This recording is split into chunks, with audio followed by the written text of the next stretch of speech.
Welcome, Virgo. I'm Wendy Irene, founder of GiveLoveCreateHappiness.com. Thank you so much for joining me. Come visit me on my website if you want to see more readings or recipes or meditations that I do, and there's many other things there too.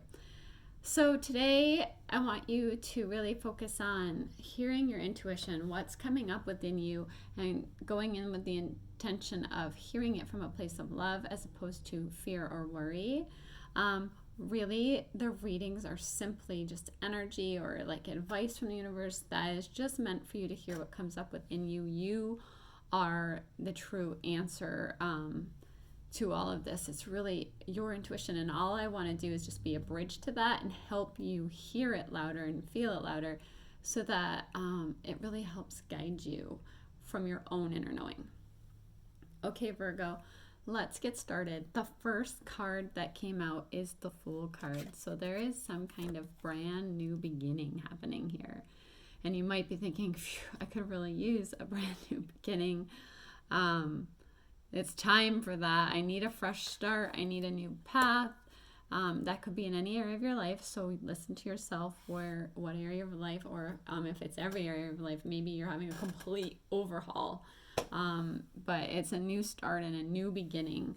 And right underneath it is the King of Blooms, which is water, like the King of Cups. So I feel like this is a new path of you listening to your heart. Whenever I'm really confused about a situation, I really try and ask myself, what is it that my heart wants? Because there are times when my mind and my heart are not in sync, right? I mean, ideally, your mind and your heart would both be in sync together, and that can happen. But there are times in life where your mind and your heart are not in sync.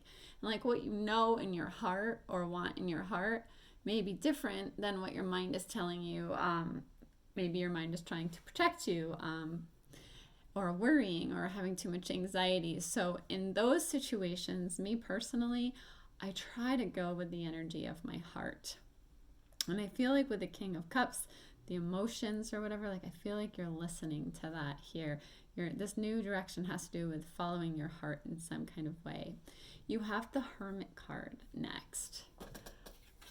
I'm a big fan of taking a step back and really going within, giving yourself that time you need to get the guidance that you need from yourself. And often that means getting rid of everything else and just spending time alone, spending time healing, spending time listening, spending time working on yourself and loving yourself and just getting that, for me, it's like going in your cave and really just being cozy in there and working on you and figuring out what your soul is saying to you. And you have the Eight of Stones here. And the Eight of Stones is equivalent to the Eight of Wands in this deck.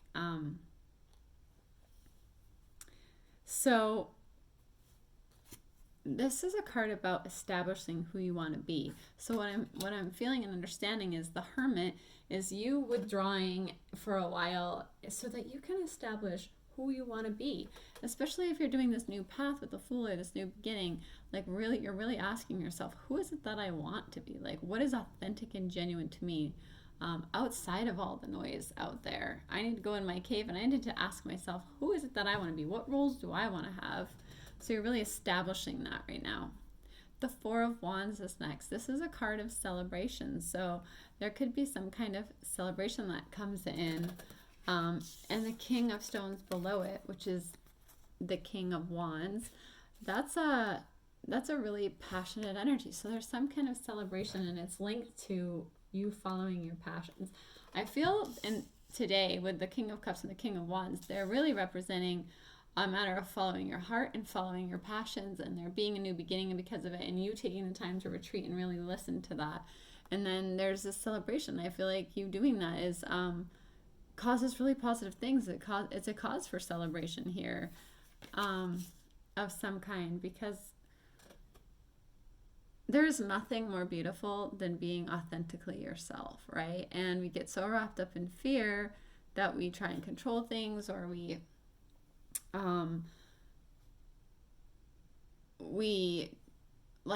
dim who we are because we don't think people are going to like that or agree with it.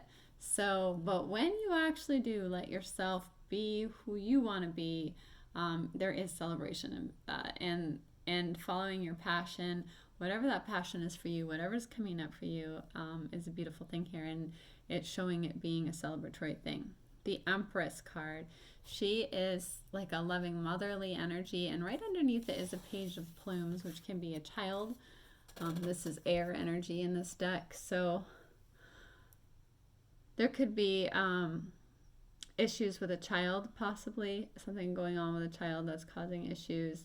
Could be a message coming in from a young person. If it's not a child or a young person, it could just be like this person just doesn't feel mature yet, and maybe it's causing some kind of problems here.